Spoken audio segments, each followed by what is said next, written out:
नमस्कार दोस्तों, मेरा नाम है अंशुमन नाइक और आप सभी का बहुत बहुत स्वागत है इंडियन डिफेंस न्यूज की डिफेंस टॉक सीरीज में, जहां पर हम रोज नए नए डिफेंस अपडेट्स के बारे में बात करते हैं। तो चलिए देर न करते हुए आज की वीडियो शुरू करते हैं।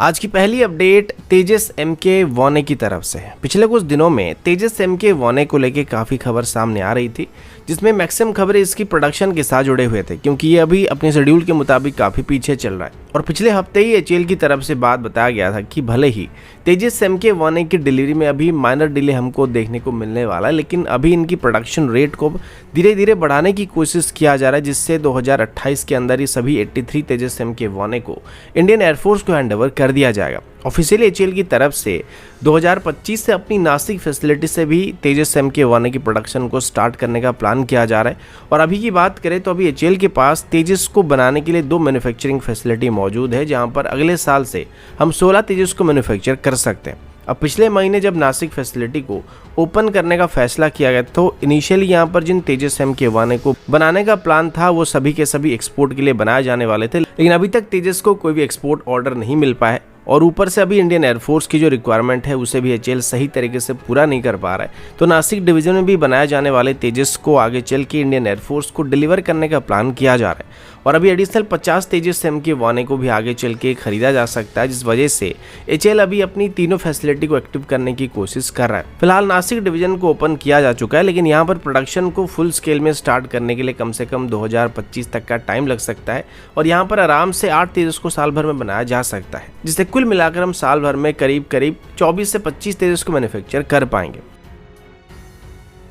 अगला अपडेट इंडियन नेवी की तरफ से, और अभी हम इंडियन नेवी की नेक्स्ट एयरक्राफ्ट कैरियर के बारे में बात करने वाले हैं। अब पहले से इंडियन नेवी की तीसरी एयरक्राफ्ट कैरियर को लेकर काफी सारा कंफ्यूजन बना हुआ था, लेकिन रिसेंटली नेवी की तरफ से फैसला किया गया था कि अभी इमरजेंसी को देखते हुए पहले इंडियन नेवी की तरफ से एक और विक्रांत क्लास की सिस्टर वेसल को अपने सर्विस में शामिल कर दिया जाएगा, जिसके बाद फ्यूचर में यानी कि 2030 के बाद जाके हम 65,000 टन क्लास की कोई एयरक्राफ्ट कैरियर को अपने सर्विस में शामिल करेंगे या फिर शामिल करने के बारे में सोचने वाले हैं। लेकिन अभी के लिए टेक्निकली हमारा जो तीसरा एयरक्राफ्ट कैरियर होगा वो विक्रांत क्लास के एक सिस्टर वेसल होने वाला है, लेकिन इसके डिजाइन को यहाँ पे थोड़ा बहुत चेंज जरूर किया जाएगा। खास करके नेवी इस एयरक्राफ्ट कैरियर से फ्यूचर में हमारे नेवी में इंडक्ट किए जाने वाले UCAV को भी ऑपरेट करना चाहता है, और इसमें अलग अलग कैटेगरी की नेवल ड्रोन्स को भी ऑपरेट करने का प्लान किया गया, जिसमें बोथ मेल और हेल क्लास UAV मौजूद रहेंगे। तो इसको अभी इसी वजह से UAVs को ऑपरेट करने के लिए डिजाइन किया जाएगा। और ड्रोन्स को ऑपरेट करने के लिए हमारे कैरियर में डेडिकेटेड सैटकॉम सिस्टम और कंट्रोल स्टेशन को भी इंस्टॉल किया जाएगा, जिस वजह से हम लोग कैरियर से रिमोटली ड्रोन्स को ऑपरेट कर पाएंगे। और लॉन्ग रेंज की कम्युनिकेशन सिस्टम के लिए यहाँ पे एडिशनल सैटकॉम सिस्टम को भी इंटीग्रेट किया जाएगा।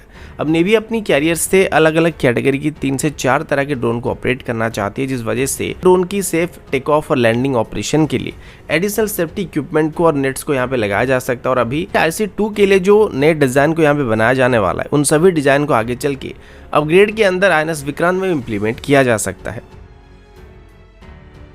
अगला अपडेट जियोपॉलिटिक्स के साथ जुड़ा हुआ है। अभी कुछ ही दिन के अंदर हमारे prime minister Narendra Modi ji United state के विजिट पर जाने वाले, और उनकी इस विजिट के दौरान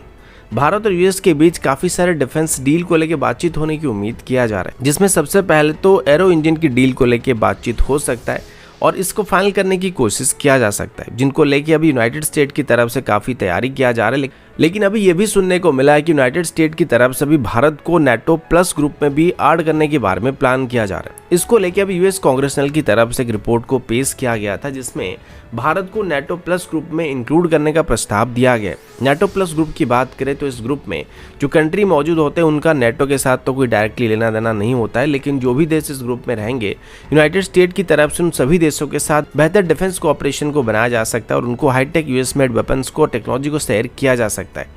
अभी के लिए इस ग्रुप में Japan, south Korea, Israel, New Zealand, Australia मौजूद है, और इस ग्रुप में अभी भारत को भी इंक्लूड करने का प्लान किया जा रहा है। इसमें से पहले से ही क्वाड में जापान और ऑस्ट्रेलिया मौजूद है, और जितने भी देश इस लिस्ट में मौजूद हैं उसमें से मैक्सिमम देशों का जो कॉमन एनिमी है वो चाइना है। और इसी वजह से अगर भारत को भी इस ग्रुप में शामिल करने की कोशिश किया जाता है तो इससे भारत की ताकत बढ़ने के साथ साथ यूनाइटेड स्टेट को भी चाइना के खिलाफ फायदा हो सकता है। इस ग्रुप में भारत को शामिल करने के लिए पिछले 6 सालों से कोशिश किया जा रहा है, और उम्मीद है कि 2024 की यूनाइटेड स्टेट की जो नेशनल डिफेंस ऑथराइजेशन एक्ट है उसके अंदर इस प्रपोजल को एक्सेप्ट कर लिया जाएगा। जिसके बाद भारत को भी इजराइल या फिर जापान की तरह यूनाइटेड स्टेट की तरफ से अपनी हाईटेक वेपन्स को, टेक्नोलॉजी को, इन्फॉर्मेशन को शेयर किया जाएगा, जो कि खास करके चाइना के खिलाफ काफ़ी काम आ सकता है। और इस ग्रुप में बाकी जितने भी देश मौजूद हैं वो भी आगे चल के एक दूसरे के साथ सेंसिटिव डाटा और जरूरी इन्फॉर्मेशन को शेयर कर सकते हैं।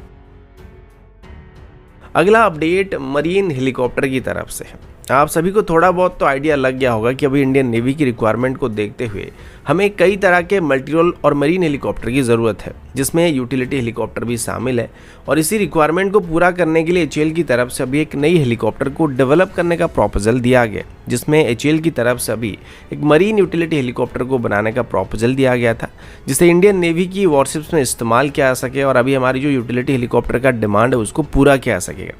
ये हेलीकॉप्टर प्राइमरीली एचएएल की तरफ से ही डेवलप किए गए एडवांस लाइट हेलीकॉप्टर यानी कि ध्रुव हेलीकॉप्टर को बेस करके बनाया जाएगा और इसे पूरी तरीके से तैयार करने में भी 2 से 3 साल का टाइम लग सकता है। एचएएल के मुताबिक किसी भी वॉरशिप से ऑपरेट करने के लिए हेलीकॉप्टर में जो सबसे पहली चीज़ जरूरी है वो फोल्डेबल रोटर सेक्शन और टेल सेक्शन है, और ये दोनों सिस्टम अभी इन हेलीकॉप्टर में मौजूद होने वाला है। ये टेक्नोलॉजी पहले से इंडियन एयरफोर्स को भी एचएएल की तरफ से डेमो दिखाया जा चुका था, जिनको अभी बस इन हेलीकॉप्टर में इंटीग्रेट करना बाकी रहा है। अभी के लिए ध्रुव हेलीकॉप्टर की जो नेवल वेरिएंट है उसमें फोल्डेबल रोटर सेक्शन मौजूद नहीं था, जिस वजह से इनको शोर वेस्ट फैसिलिटी से ऑपरेट किया था। लेकिन अभी जिस नए मॉडिफाइड वेरिएंट को एचएएल बनाने वाला है उसे डायरेक्टली हमारे वॉरशिप से इस्तेमाल किया सकेगा। लेकिन यहाँ पर सबसे बड़ा सवाल ये है कि पिछले कुछ दिनों में ध्रुव हेलीकॉप्टर की जो नेवल वेरिएंट है यानी कि मरीन वेरिएंट था, उसके साथ जो इशू सामने आए थे वो सब हादसे देखने के बाद शायद इंडियन नेवी की तरफ से इस प्रोजेक्ट को क्लियरेंस दिया जाएगा। लेकिन वक्त आने पर पता लगेगा कि आगे चल के इस हेलीकॉप्टर को इंडियन नेवी अपने सर्विस में शामिल करना चाहता है फिर नहीं करना चाहता है। तो दोस्तों अभी के लिए इतना ही, मिलता हूँ आपसे अगले वीडियो में, तब तक के लिए जय हिंद, वंदे मातरम।